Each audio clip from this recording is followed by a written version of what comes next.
क्या बहू, 1 घंटे पहले बोला था नींबू पानी के लिए, अभी तक नहीं बनाया? तुम्हें पता है ना कि मुझे सुबह नींबू पानी ही चाहिए होता है। वैसे भी कल से पेट ही ठीक नहीं है। राकेश बेटा को भी दिया करो, सेहत के लिए अच्छा होता है।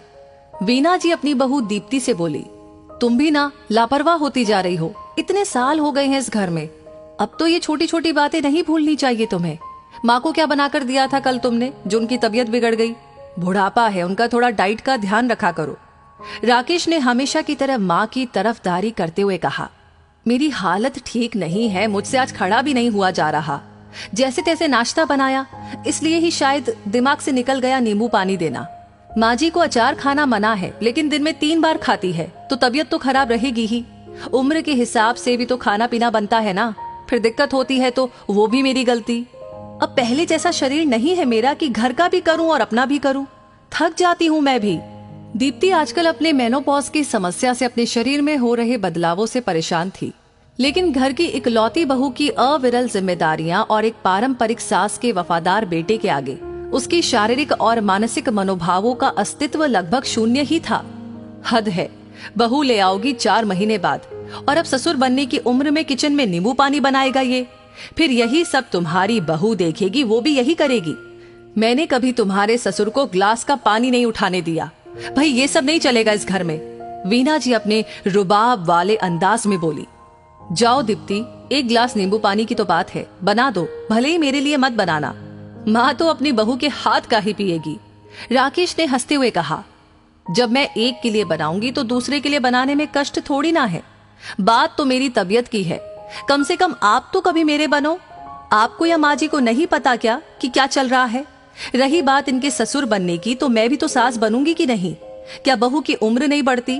क्या उम्र के साथ होने वाले बदलाव बहुओं को नहीं छूते? क्या बहू के कदम रखते ही जो सास ससुर बूढ़े हो जाते हैं, उनकी बहुएं अमर बूटी खाकर आती है क्या? जो उनके दुनिया में रहते वो वही 24-25 साल की रहेंगी। बच्चे बड़े हो जाते हैं, बुजुर्ग और बुजुर्ग हो जाते हैं, यहाँ तक कि पति भी बूढ़े हो जाते हैं। अगर किसी की उम्र नहीं बढ़ती तो वो है बहू। माँ जी सास होने के नाते ना सही, एक औरत होने के नाते तो आप मेरी स्थिति समझ सकते हैं ना। दीप्ति ने राकेश और माँ जी की बातों से झुंझलाकर उत्तर दिया। माँ जी दीप्ति के उत्तर को सुनकर कमरे से बाहर निकल गई चुपचाप। तभी राकेश बोला, मैं माँ को नींबू पानी दे आता हूँ, शायद उन्हें बुरा लग गया। तुम्हें ये सब नहीं बोलना चाहिए था। सही कहा, बहुओं को बोलना ही नहीं चाहिए। बेटा बोलेगा नहीं अपनी बीवी के लिए तो सुनो, ये मैंने अपने लिए बोला है, अगर किसी को बुरा लगता है तो हम बुरे ही सही। ये कहते हुए दीप्ति करवट लेकर दूसरी तरफ मुड़ गई। शायद दीप्ति ने सही कहा कि बहुओं की उम्र नहीं बढ़ती, खासकर उन बहुओं की जिन्हें पति के द्वारा सिर्फ उनके परिवार की सेवा शुश्रूषा के लिए लाया जाता है। अपनी पत्नी का बोलना उन्हें बर्दाश्त नहीं होता और खुद बीवी का पक्ष लेना उनके लिए महापाप है। तो दोस्तों, इस वीडियो के बारे में आपकी क्या राय है, आप क्या कहना चाहते हैं, हमें कमेंट बॉक्स में लिख करके जरूर शेयर करें। और इस वीडियो को ज्यादा से ज्यादा शेयर करें। आपका हर एक लाइक, हर एक शेयर हमें मोटिवेट करता है ऐसी ही प्रेरणादायक वीडियो आपके सामने लाने के लिए। साथ ही हमारी हर वीडियो को सबसे पहले पाने के लिए हमारे पेज को फॉलो करना ना भूलें। धन्यवाद।